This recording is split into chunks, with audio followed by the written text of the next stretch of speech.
commercial CLA45 AMG,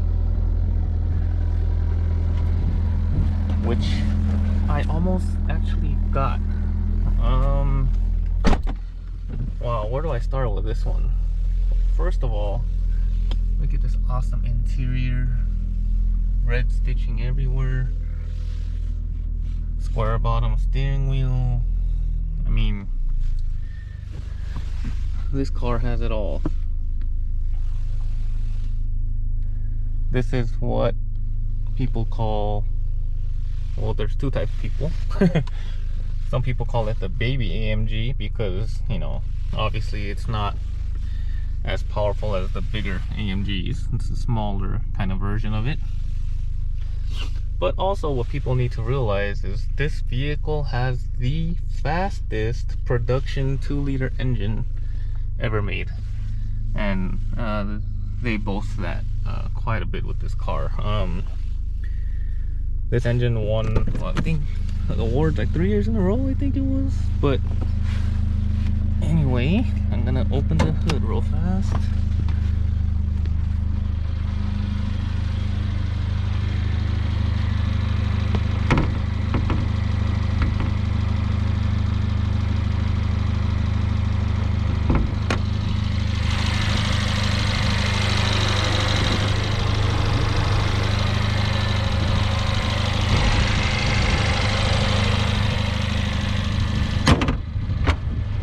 Look how clean this is. The grill, the engine, the rear diffuser especially, which I love. Video won't do justice on how this looks. But yeah, back to... So in case you didn't know, each AMG engine is worked on by hand from start to finish by one person, as you can see in the signature plaque on there. The previous owner of this vehicle, I don't know what they were thinking, but they put this aftermarket stereo in here. I hate it. It's the worst thing ever. It's not even wired properly, so you can't even get it to play any sound. So you have to use this like split screen on this vehicle, which is horrible. Secondly, I've mentioned this in my other videos, but why do they not have a lock and unlock button on the passenger side on the GLAs, CLAs? Yeah, I don't know why. That's yeah, somebody explain that to me because it's horrible.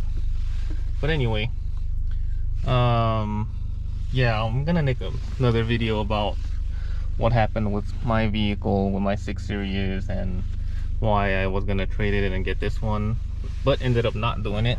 That's a whole other video. But for now, just wanted to show you what the inside looks like on this vehicle and the outside, and how awesome this 375 horsepower, 350 pound-feet of torque, almost 4 seconds 0 to 60 vehicle is. It has the red seat belts, which is also an option from what I know now. Has oversized moonroof, which is awesome. One thing about this vehicle that you have to know though is I grew up with a lowered car. My first car, I lowered it right away. My car after that, I had it lowered. The car after that, I had it lowered. So I'm kind of used to this, but a lot of people don't like this stiff suspension. This is beyond stiff. Like, when you go over bumps, you'll get rocked back and forth. That's how stiff this car is. It's good for performance, and it's good on, you know, on the track and on flat roads, but as most of you people know, most of the United States is not flat like that. So that may be an issue for some people. And then the second thing, the transmission on these vehicles takes a little getting used to. Doesn't grab right away. I've mentioned that in some other videos too, but other than that, this car is a beast. It is super fun to drive. Like this button, I always had it on. That button leaves the valves open on your exhaust, so you get that snap, crackle, pop that you get out of these vehicles. another thing, I think this car was supposed to have the push start button, but they come off on these, and the previous owner didn't have that in here. But yeah, this car is actually going back to the dealership today. It's not gonna be my car, unfortunately. And I mean, it is what it is. Sometimes it's just not meant to be. I did want it, but I like my 6 Series better. And again, I'm gonna do a whole other video on what happened with my 6 Series and why I was gonna trade it in, and then why I didn't trade it in, which is kind of funny. But yeah, this car is super fun, number one, super powerful. The back seats are kind of non-existent. I mean, if you really need to have somebody in here for a little while, you can. But this is it's what they call a 4-door coupe, and it's not like the CLS. Even the CLS is kind of small and cramped in the back, but this is a CLA45, and you cannot have full-size adults in the back while you have adults in the front too, I'll tell you that. I mean, again, for a little while you can, but not for long drives or for a comfortable drive, if that makes sense. But yeah, I will continue later with some more footage, but this is just a brief overview of what the car sounds like when it starts, an outside and inside view. I mean, as you can see on the outside view, it has massive 19-inch AMG rims, massive AMG big brakes. Again, this car is a beast, and you can get them now at a pretty decent price. The only thing you gotta watch out for, and I've talked to a few people that own these for a while, no major issues with these vehicles. However, because of the power and the weight ratio and the ratio of the way the 4MATIC is tuned on these cars, you're gonna go through brakes and rotors like no other. I know one person that I spoke to said that he changes brakes and rotors every 1.5 years or so, and that's a lot, and these things are not cheap, so you got to keep that in mind. But other than that, I haven't heard of any major issues with these. So yeah, I will be back. So I am on the freeway now, and like I said, this vehicle is a beast. You can take on pretty much any vehicle on the road. I mean, obviously not supercars, and you know what I mean, but 375 horsepower, you know, almost 4 seconds 0 to 60 time. I mean, when you're on the road with this car, nothing will faze you. Now, with that being said, it is a 2-liter engine, and the way it's tuned, Mercedes was able to still get you 30 miles per gallon while on the highway, which is awesome. I mean, you can't beat that. That's unheard of from a car with this much juice. So again, that's some more positive things about this vehicle. There's a lot of positive things about this vehicle, which people will notice right away. But again, so back to the negatives. The suspension. Some people will like it. Honestly, in my opinion, most people will not. It's super rough. It tosses you around. It's loud. Which brings me to the second thing that I don't like about this car. It is the audio. Even though it's a CLA entry-level AMG vehicle, you still expect a certain amount of a certain standard from Mercedes when it comes to audio. Sound is horrible on this car. I mean, I think I have Bluetooth speakers that sound better than this. And then on top of that, with all the road noise and the suspension noise, sound is pretty much non-existent. I mean, you can make out what you're listening to, but if you're a music lover like me, it's not gonna do. You're gonna have to either get a sub or get some really high-end speakers and some, you know, Dynamat or some sound deadening material to really get sound in this vehicle. Yeah, it's really bad. Really bad. Probably one of the worst. Well, maybe not the worst. It's not as bad as the Ford Explorer I had, which was really bad. But yeah, it's pretty close to it. Other than that, and getting used to the transmission, I can't really think of any other dislikes of this vehicle. just, again, the transmission takes a little getting used to.